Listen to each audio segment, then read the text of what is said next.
Europe के साथ भारत के मजबूत होते रिश्ते। यह उम्मीद जताई जा रही है कि इस साल ब्रिटेन और यूरोपीय संघ दोनों के साथ हमारा मुक्त व्यापार समझौता FTA होने वाला है।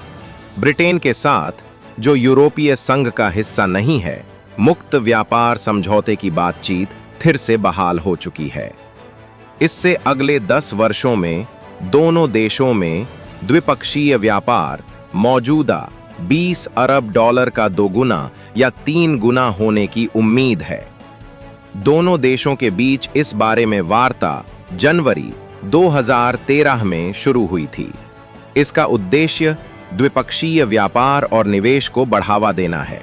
मुक्त व्यापार समझौते में दो देश व्यापार किए जाने वाले अधिकतम सामान पर सीमा शुल्क को या तो समाप्त कर देते हैं या काफी कम कर देते हैं।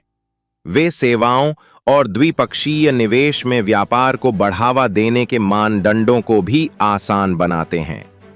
ध्यान देने की बात यह भी है कि भारत और ब्रिटेन सिर्फ FTA पर बात नहीं कर रहे।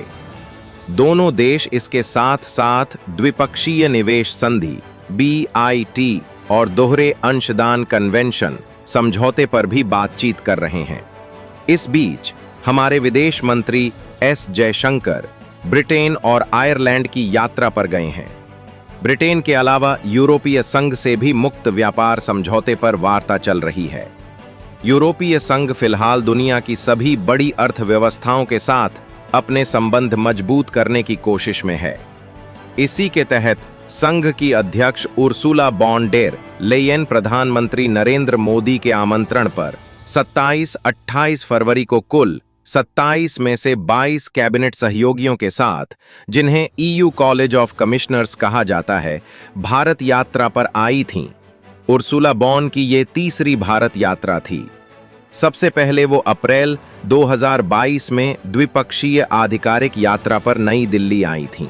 दूसरी बार सितंबर 2023 में वो G20 नेताओं के शिखर सम्मेलन में भाग लेने के लिए आई थीं, जबकि EU कॉलेज ऑफ कमिश्नर्स की ये पहली भारत यात्रा थी।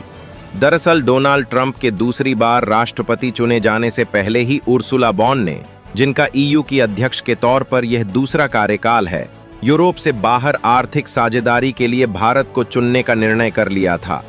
इसका कारण आर्थिक मोर्चे पर